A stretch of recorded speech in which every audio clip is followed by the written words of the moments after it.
Hai semuanya, kembali lagi dengan saya Tamariska Natalina. Pada video kali ini, saya akan menjelaskan bagaimana cara manage workspace di Power BI Service.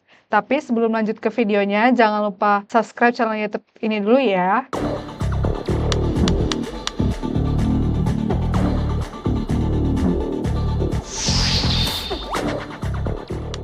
Jadi sebelum kita masuk ke pengaturan aksesnya, saya akan menjelaskan apa itu workspace di Power BI Service. Jadi workspace itu adalah tempat di mana kita akan menyimpan atau mengelola berbagai konten di Power BI. Seperti misalnya report, ataupun dashboard, ataupun semantic model, dan juga data flow ataupun workbook. Nah biasanya workspace ini digunakan untuk kolaborasi tim sebelum nanti report di-share ke user yang lain. Jadi workspace ini seperti ruang kerja bersama untuk developer, ataupun analis, ataupun tim bisnis dalam mengembangkan report. Lalu kenapa manage access itu penting? Manage access itu penting karena setiap user tidak harus punya hak yang sama. Misalkan, ada user yang hanya perlu untuk melihat reportnya saja, ada yang perlu publish dan juga edit report. Ada juga yang bertugas untuk mengelola seluruh workspace, dan ada juga user yang hanya membantu update konten-konten tertentu. Kalau misalkan semua orang diberi akses penuh, resikonya besar. Nanti data-data penting yang ada di report bisa dihapus ataupun diambil datanya. Maka dari itu, kita harus memahami role yang digunakan dalam workspace agar pemberian akses lebih aman dan sesuai dengan kebutuhan. Jadi ada beberapa role yang dipakai di workspace Power BI. Yang pertama itu adalah role admin. Role admin ini adalah level tertinggi yang ada di workspace.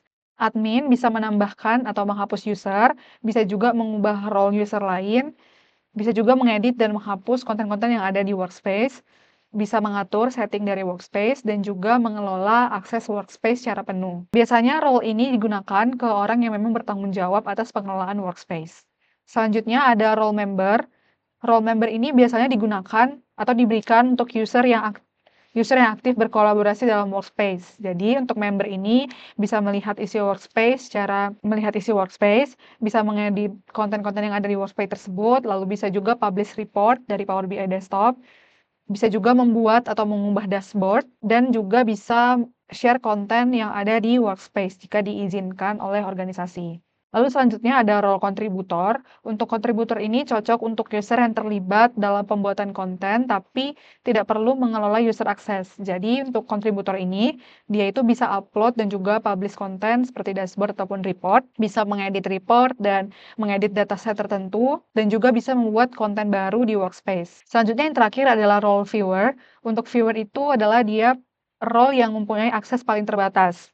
Jadi untuk viewer itu dia hanya bisa melihat konten yang ada di workspace, berinteraksi dengan report sesuai dengan yang di-share ke usernya, lalu bisa mengonsumsi report tanpa bisa mengeditnya, ataupun tidak bisa menarik datanya. Role ini cocok untuk user atau manajemen yang hanya perlu untuk membuka atau membaca report. Selanjutnya saya akan memberikan cara untuk manage akses di workspace. Yang pertama kita ke Power BI Service terlebih dahulu, app.powerbi.com. Nah, selanjutnya teman-teman bisa ke workspace yang ingin diatur aksesnya. Di sini saya ke bagian My Workspace.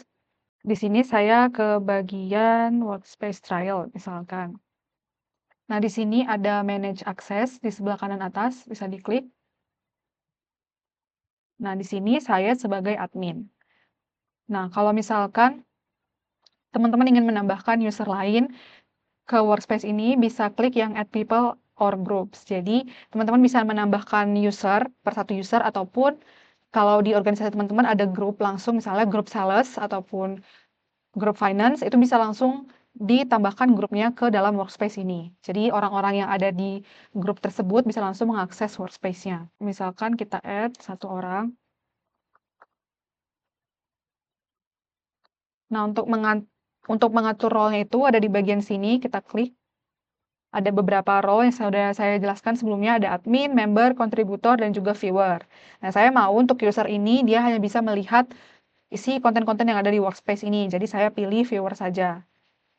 Nah, kalau misalnya teman-teman mau usernya itu bisa mengedit kontennya, bisa pilih kontributor ataupun pilih member juga.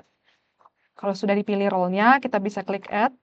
Oke, kalau sudah bisa X atau close.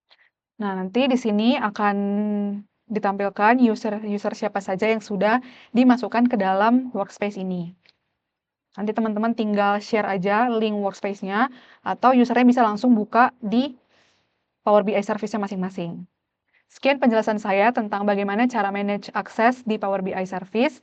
Jangan lupa like dan share video ini ke teman-teman kamu agar tidak ketinggalan update tentang Power BI. Terima kasih.